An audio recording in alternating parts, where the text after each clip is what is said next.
제가 어린 시절 자랐던 마을은 깊은 산골로 슈퍼나 구멍가게 하나가 있을 수 없는 그런 마을이었습니다. 명절이 되면 아이들이 용돈이 생기잖아요. 그 틈을 내가 놓칠세라 8km 읍내를 꼬부랑 산길을 걸어서 혼자 갑니다. 그리고는 도매상에 들어가서 껌, 사탕, 과자, 폭죽 이런 걸 사가지고 와서 큰 바구니에 담아서 제가 슈퍼마켓을 개업합니다. 몇 차례 그러고 나면은 동네 아이들의 용돈을 제가 싹쓸이 합니다. 중고등학교 시절은 입주 아르바이트를 하는가 하면은 자취방에 칠판 하나 걸어놓고 아이들을 가르치는 사설 학원을 하곤 했습니다. 그래서 언제나 친구들에게 빵을 사줄 만한 부자로 살았던 아이였습니다. 나름대로 시간을 짬을 내서 공부도 열심히 했던 것 같아요. 그러면서도 정치를 하겠다는 생각 때문에 학생으로는 있을 수 없는 서클 활동을 많이 했습니다. 선생님들의 속을 많이 썩였습니다.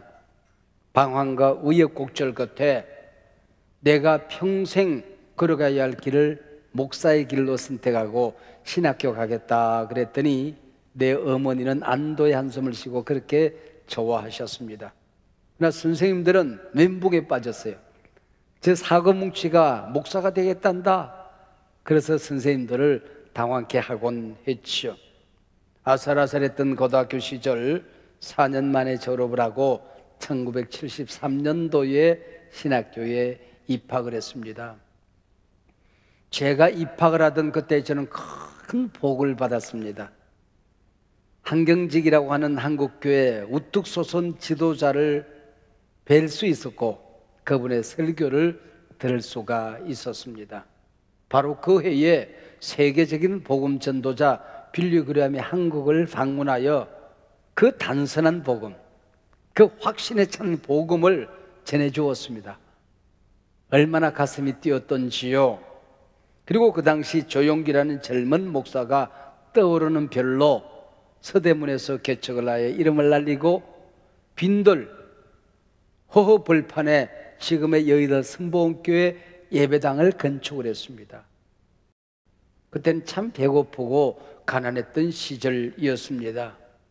1,200원 하는 기숙사 밥 그것도 다 먹을 수가 없어서 원서 한 권을 사고 나면은 한 달 내에 하루에 2끼 먹고 살았습니다. 그 배고프던 시절 최영기 목사님의 삼박자 구원 병들어도 낫는다. 배가 고파도 배부른 부자가 된다는 이 메시지는 배고프던 그 시절에 우리 국민들에게 복음이었습니다. 희망이었습니다. 치료였습니다. 위로였던 것이죠. 근데 요즘은 그 당시에 있었던 이 배부르고 치료받는 이 삼박자 구원이 번영신학이라 성공신학이라고 하여 비판의 도마에 오르기도 합니다. 묘하게 제 안에 이 성공신학과 십자가신학이 함께 어우러져 있어요. 제가 청소년 시절 다녔던 그 창고등학교가 그렇게 생겼어요. 복음을 전해주었던 전영창 교장 선생님이 로버트 실러 목사님의 동기동창입니다. 제가 다닐 때 그 창고등학교 교정을 그 수정교회 로버트 실러 목사님이 지어주었어요. 그러니까 로버트 실러 목사님은 번영신학의 가장 대표적인 인물 아닙니까? 그리고 우리 교장 선생님에게도 그런 적극적인 사고방식, 성공신학이 있었던 거죠. 그러면서 그분은 항상 정의는 이긴다. 하나님이 돌리는 역사의 맷돌은 비록 천천히 돌아가지만은 정확하게 돌아간다. 진리를 위하여 배고픈 것을 참아내라. 의롭게 살기 위해서 고난을 견뎌내라. 그 창고등학교 직업선택 10계명으로 이끌어지는 십자가신학, 고난의 신학이 함께 있어요. 제 안에도 묘하게 그게 함께 있는 걸 제가 발견하게 됩니다. 그래서 비성경적인 신학을 내 안에서 뽑아내고 성경적인 신학을 제가 자리 잡게 하려고 애를 쓰고 있는 것입니다. 어린 신학생 큰 나무를 보는 기쁨이 있었죠. 한경지 목사님, 빌리그램 목사님, 저영기 목사님, 근데 그분들이 다 별세하셨어요. 하나님 나라 가셨어요. 다 내가 보고 자랐던 그 표대들이 이 세상에 계시지 않아요. 여러분, 이게 인생이에요. 여러분, 우리도 언젠가는 하나님 앞에 가지 않겠습니까? 오늘 본문 여호수아 24장, 여호수아의 마지막 장이지요. 클라이막스입니다. 이 가나안의 영웅 여호수아의 죽음장입니다. 죽음을 목전에 두고 여호수아가 장로들을 불러놓고 고별 설교를 합니다. 유언적인 설교를 한 내용이 오늘 본문의 내용입니다. 가나안 정복은 마무리가 되었습니다. 이곳저곳 이스라엘 마을이 들어서고 도시가 들었습니다. 가정마다 가을 추수를 끝나고 나면 곡식들이 쌓여지게 됩니다. 등 따시고 배부를 만큼 되었습니다. 하나님을 잊어버립니다. 가나안의 문화, 가나안의 풍습, 가나안 종교의 묘한 매력을 느끼고 호기심을 가지고 세상과 우상에 빠져들고 있는 백성들에게 유언적인 설교를 하는 것입니다. 철부지 아들을 두고 떠나는 아버지의 심정으로 여호수아는 간곡하고도 간절하고도 힘있게 외치고 있습니다. 너희 섬길 신을 오늘 택하라. 하나님과 우상 사이에서 왜 머뭇거리냐? 나와 내 집은 오직 여호와만 섬기겠다. 너희들도 결단해라. 오늘 우리 상황으로 설명해 보면 가난하게 살던 어렵사리 힘겨운 인생을 더듬거리며 살던 가정이 사업을 펼치고 성공하여 배부르게 되었습니다. 하나님을 잊어버립니다. 기도가 사라졌습니다. 걸핏하면 예배를 사업차 까먹습니다. 사업이 신이 됐고 돈이 하나님이 되었습니다. 네가 돈을 섬기든지 사업을 섬기든지 하나님을 섬기든지 너희 섬길 자를 택하라. 오늘 그 얘기입니다. 많은 교인들이 능곡 지하실 예배당 시절을 떠올립니다. 그때가 좋았다고 얘기를 해요. 물론 지나고 나면 그렇지만은 그때는 눈에 보이는 게 없어서 눈에 보이지 않는 하나님만 의지했던 것이에요. 상가 예배당 시절을 떠올리는 분들이 있습니다. 올라오는 교인들과 내려오는 교인들이 하이파이브를 하면서 은혜 받으세요, 은혜 받으세요 부딪히던 그때를 그리워할 때가 있습니다. 환경이 열악하니까 의지할 곳은 하나님밖에 없었다는 것입니다. 그때가 좋았다는 것입니다.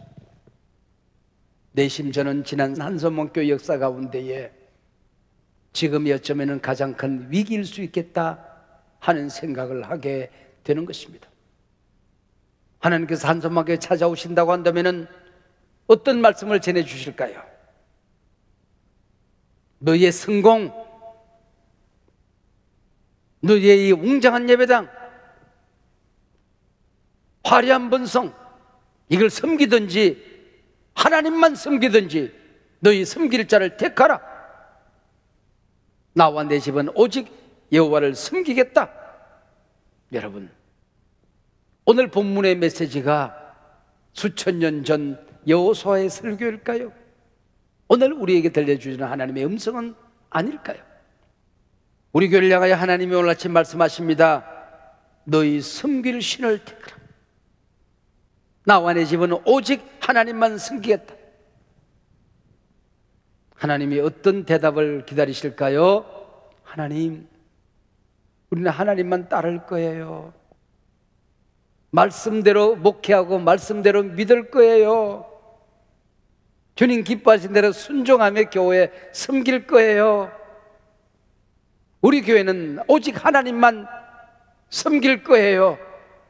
그게 한국교회의 빛이 되고 우리 사회와 열방의 희망이 되기를 원해요. 할렐루야. 이 대답이 오늘 아침 우리 모두에게 있어지기를 축복합니다. 오래오래전 어떤 전자제품 카피 가운데 그런 말이 있었어요. 순간의 선택이 10년을 좌우한다. 대박카 피였지요. 어떤 선택을 하냐는 것이 10년이 아니라 영원을 좌우할 때가 있는 겁니다. 우리 신앙에 있어서는 적어도 영원을 좌우하게 되는 것입니다. 우리 인생사도 마찬가지 아니겠습니까? 크게는 누구를 사랑하여 누구와 결혼하느냐, 어떤 직업을 선택하느냐, 어떤 교회를 선택하느냐, 짧게는 오늘 세차할까 말까 망설이다가 세차가 나면 꼭 비가 와요. 공연장에 가서 사람 많은 곳에 가서 잠깐 쉬는 시간에 화장실에 달려갑니다. 줄들이 다 서 있어요. 나름대로 눈치가 빨라서 제일 짧은 줄에 섭니다. 근데 긴 줄은 쭉쭉쭉쭉쭉 빠져나는데 짧은 줄은 안에 변비가 걸린 분이 앉아 계시는지 안 빠집니다. 여러분, 이런 당황스러운 일들도 있지 않겠습니까? 선택이라는 게 그런 거다, 그런 얘기죠. 러시아가 개방되기 전 일입니다. 미국으로 망명한 스탈린의 딸 스베트라나 여사가 미국에서 어느 정도 자리를 잡았습니다. 기자들이 찾아왔어요. 여사님, 미국에 사시면서 가장 어려운 일, 힘든 일이 뭡니까? 그랬더니 스베트라나 여사가 말했습니다. 선택하는 일입니다. 공산사회에서는 선택이라는 게 있을 수가 없는 겁니다. 주는 대로 먹고, 저기 살라고 하면 저기 살아야 되고, 일하라고 하면 일하면 그만입니다. 근데 미국 사회에서는 모든 선택을 자기 자신이 해야 되더라, 그런 얘기죠. 그리고 선택한 모든 책임이 자기 자신에게 있게 되더라고 하는 거죠. 선택은 가치관입니다. 여러분의 자녀들이 모를 것 같지만은 우리 아버지는 무엇을 가장 소중히 여기신다. 우리 어머니의 가치관이 뭐다? 아이들이 알아요. 여러분, 타이타닉이라는 영화를 아시죠? 1912년에 있었던 사건입니다. 영국 어느 항에서 출항하여 뉴욕으로 항하는 천여항해 중 4월 14일 한밤중입니다. 바다 한가운데서 빙산과 충돌 2시간 40분 동안 사투 끝에 두조간한 타이타닉은 바다 한가운데 빠져듭니다. 이 배 안에 있었던 유명인사들이 2200명, 700명 정도가 구출되어지고 1500명이 두조각난 이 배와 함께 물속에 빠져들었던 사상 최대의 해난 사고로 기록되어져 있습니다. 한 사람이라도 더 구해보겠다고 온갖 몸부림을 아끼지 않은 선원들, 콧구멍에 물이 넘칠 때까지 마지막 배에 키를 붙들고 침몰하는 선장, 특별히 사랑하는 여인을 살리기 위해서 마지막 추억을 남기고 자신은 죽어가며 사랑하는 사람을 살려내는 이 주인공의 이야기, 여러분 사실은 모두 각색된 얘기이지요. 근데 이 영화에서 실제로 각색되지 않았던 실제 인물은 한 사람입니다. 웰리스라는 악단장입니다.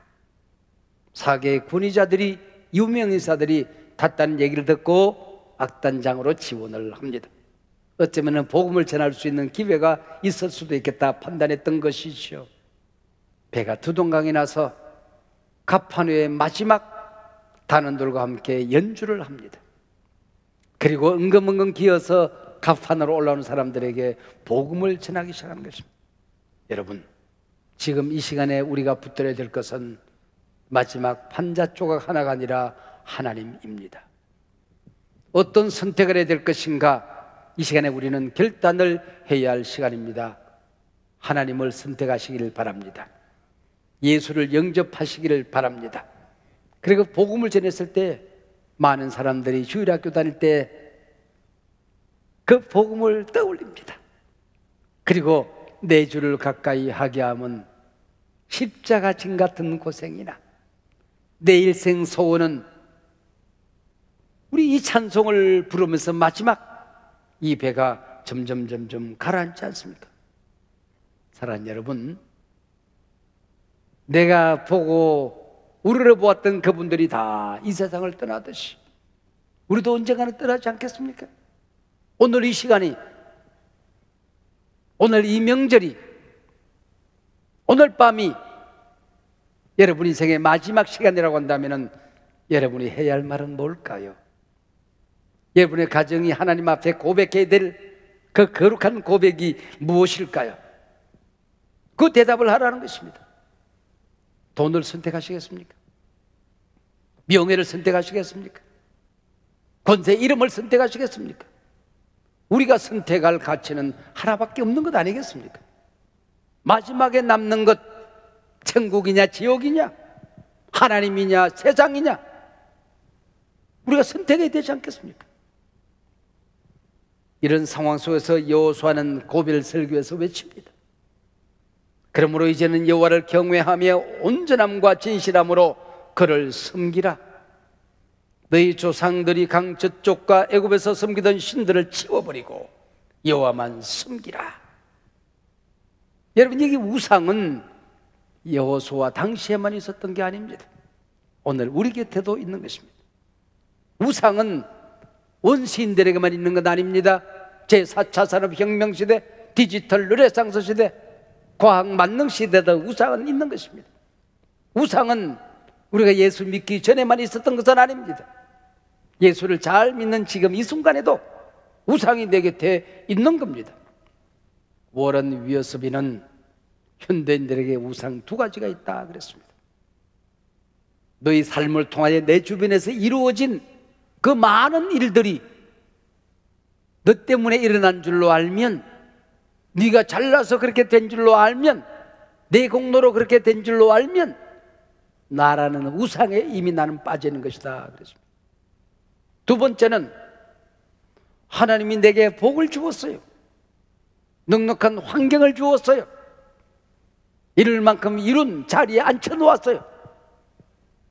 그때에 은혜 주신 하나님은 보이지 않고 세상 환경만 보일 때에, 하나님의 선물만 보일 때에 그것이 우상이다 그렇게 이름을 했어요. 부석한 종이 숨기는 목회 데이터 연구소에서 코로나19 이후에 발표된 모든 데이터들을 집어넣고 빅데이터를 굴렸어요. 그랬더니 현재 지금 이 시점에서, 그리고 앞으로 오늘을 살아가는 현대인들이 무엇을 가장 소중히 여기는가, 이걸 트렌드라고 그러거든요. 이 트렌드를 알아야 사업도 가능하고 목회도 가능해요. 여러분, 오늘 우리가 살고 있는 이 시대의 트렌드가 뭘까요? 한 단어입니다.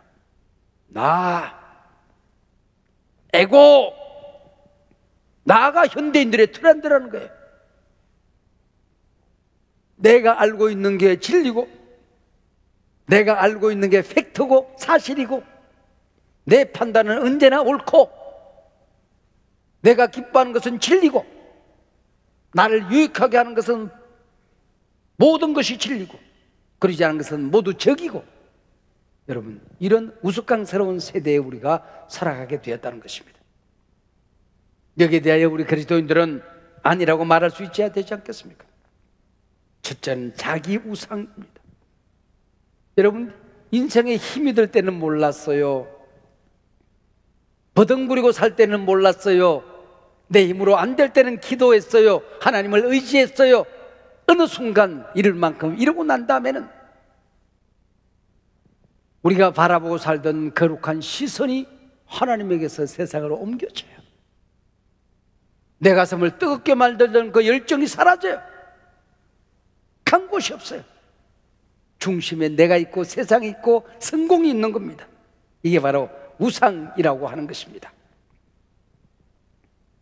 오늘에도 하나님 나를 부르시면 하나님 앞에 설 수밖에 없는 겁니다. 오늘에도 하나님이 불어버리면 내 주변의 모든 업적과 성공은 날아가는 겁니다. 하나님은 보이지 않고 하나님 주신 선물만 귀하게 보일 때에 그것이 바로 공로의 우상이라고 하는 것입니다. 성공할 때는 기도하지 않고는 갈 수가 없었어요. 성공하고 나니 성공한 자리만 보여요. 그게 우상이에요. 돈을 모을 때는 기도했어요. 하나님, 모을 만큼 모으면 하나님 잘 섬길게요. 나 혼자 잘 먹고 잘 살자고 이러는 거 아니에요. 약속도 했어요. 모을 만큼 모으고 나니 그것이 우상이 되어버리는 겁니다. 기도가 사라졌어요. 하나님이 보이지 않는 것입니다. 모두 하나님이 하셨습니다. 하나님이 주셨습니다. 요단강을 가르신 분 하나님이십니다. 가나안 땅에서 적을 이기게 하신 분 하나님이십니다. 예리고를 무너뜨리신 분 하나님이십니다. 믿습니까? 여러분이 이룬 모든 것 내가 노력해서 얻었다고요? 내 재능으로 잘나서 그랬다고요? 남들보다 일찍 일어나고 늦게까지 애를 써서 그랬다고요? 생명을 주신 분은 누구십니까? 건강을 주신 분은 누구십니까? 그 모든 것을 이룰 수 있도록 지혜를 주신 분은 누구십니까? 이게 안 보이면 그게 우상이라고 하는 것이죠. 그러므로 이제는 네가 살아왔던 모든 여정이 하나님의 은혜이니 그러므로 이제는 하나님만 섬겨야 되지 않겠느냐. 애굽에서 건져내서 40년 광야를 이끌고 요단강을 가르고 가나안의 적들을 물리치신 분이 하나님이시라고 한다면 이제는 하나님을 섬겨야 되지 않겠느냐. 이 모든 것을 이루신 분이 하나님이라는 것을 왜 잊어버리냐 그 얘기죠. 14절 첫 단어와 마지막 단어를 연결하면은 그러므로 이제는 하나님만 섬기라는 것입니다. 호흡을 주신 분, 생명을 주신 그분만 섬기자는 것이죠. 너희 오늘 섬길 자를 택하라, 결단해라. 이 얼마나 강력한 메시지입니까? 이 얼마나 어마어마한 도전입니까? 아침에 일어날 때마다, 가정에서 식구들이 모일 때마다, 아이들에게 어떤 교육을 할 때마다, 예배를 드릴 때마다, 우리가 어떤 결단을 해야 될 때마다 우리는 이 고백과 선언을 하십니다. 하나님, 나와 내 집은 하나님만 섬길 거예요. 오늘 이 거룩한 결단을 우리 아이들이 알게 될 거예요. 우리 가정의 이 거룩한 고백을 세상 사람들이 알게 될 거예요. 우리 교회가 오직 하나님만 섬기는 이 거룩한 결단을 한국 교회와 우리 주변에 알게 될 거예요. 오직 하나님을 섬기겠다는 이 거룩한 결단을 세계 열방들이 알게 될 거예요. 할렐루야. 영원토록 고백할 내용이 이 말씀 아니겠습니까? 나와 내 집은 오직 하나님을 섬기겠다. 우리가 어떤 선택을 하든지 간에 그 선택에 대한 대가를 지불하는 일도, 책임을 지는 일도, 하나님의 은혜와 보상을 얻는 것도 우리의 몫입니다. 여러분, 바이킹이라고 하는 해적대를 아시지요? 잔인하기 짝이 없는 해적대입니다. 사정없이 약탈하고 짓밟는 이 해적대, 짓밟은 나라들마다 노예로 만들어버리는 이 무서운 해적대입니다. 근데 이 해적대의 으두물이 왕의 집에 심부름을 한 노예 소녀가 있었습니다. 노예로 끌려와서 그렇게 기뻐할 수가 없어요. 얼굴이 달라요. 일하는 태도가 달라요. 얘야, 네 안에 뭐가 있길래 너는 그렇게 사느냐? 예, 폐하, 제 안에 하나님이 계세요. 하나님 믿으세요. 그렇지 않아도 늘 마음에 부담이 있었던 이 왕 아닙니까? 이 어린 노예 소녀를 통하여 예수님을 영접합니다. 나라를 설립하면서 기독교 국가로 선언을 합니다. 100% 개신교회, 특별히 루터교 국가가 되었습니다. 제가 알기로는 96%가 크리스찬이었는데 제가 요즘에 새로 통계를 찾아보니까 이 탈종교 시대에 이 나라도 위기가 와서 지금은 74%의 크리스찬을 헤아리는 나라가 되었다고 합니다. 여러분, 하나님을 선택한 나와 내 집은 오직 여호와를 섬기기로 결단하는 사람을 하나님께서 버리시지 않습니다. 외면하지 않습니다. 믿으십시다. 하나님의 이름을 높이는 자를 하나님이 끄집어내리지 않습니다. 내 중심에 하나님 모시고 살아가는 사람을 인생의 변두리로 몰아내지 않습니다. 오늘 아침 하나님 앞에 결단하십시다. 나와 내 집은 오직 여호와만 섬기겠노라. 할렐루야.